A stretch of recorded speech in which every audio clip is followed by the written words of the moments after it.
His Excellency Paul Kagame yemerewe ubwenegihugu bw'Ubunyarwanda. DJ Ira ubusanzwe ni umukobwa w'umurundikazi uvanga imiziki hano mu Rwanda, akaba yaratangiye kuvanga imiziki mu mwaka wa 2016, ariko akaba yarinjijwe mu kuvanga imiziki na DJ Bisoso mukuru wabo.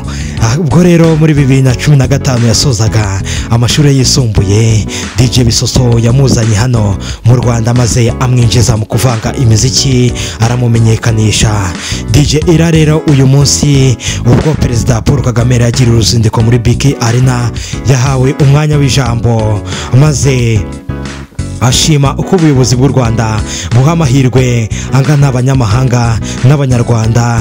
Ashima u Rwanda uko rutanga amahirwe angana ku mwana w'umuhungu n'umwana w'umukobwa, abonera no gusaba ko nawe yakwinjizwa byeruye mu muryango nyarwanda. Ati iki gihugu nge nakiboneyemo umugisha udasanzwe, icyifuzo cyanjye kwari ukubasaba ubwenegihugu bw'u Rwanda, nanjye nkirwa umwana w'umunyarwandakazi nkibera uwanyu. Iki cyifuzo cyakiriwe neza n'imbaga y'abanyarwanda bari mu nyubako ya BK Arena, cyane ko uyu ari umwe mu bakobwa basanzwe bishimirwa cyane mu Rwanda mu bijyanye no kuvanga imiziki. Mu kumusubiza His Excellency Paul Kagame yagize ati ababishinzwe hano babyumvise, nibande bireba ndabikwemereye, ahasigaye ubikurikirane, ibisigaye no kubikurikirana mu buryo bigomba gukorwamo.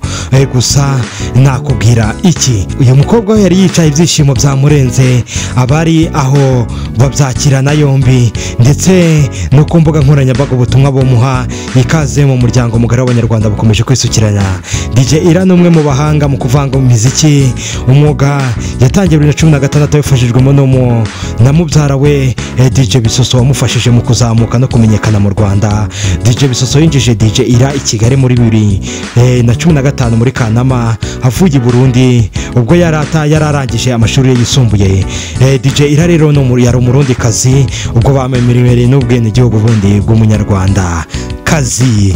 Rero nuko nguko igihugu cyacu kiza ntacyo kitazabahereza, nawe akaba avuga ko ibyo zakiboneyemo yifuje kuba yaba umunyarwandakazi, babimwemereye. Rero mukomeze guhereza ikaze DJ Ira mu muryango mugari w'abanyarwandakazi, umuryango mwiza cyane.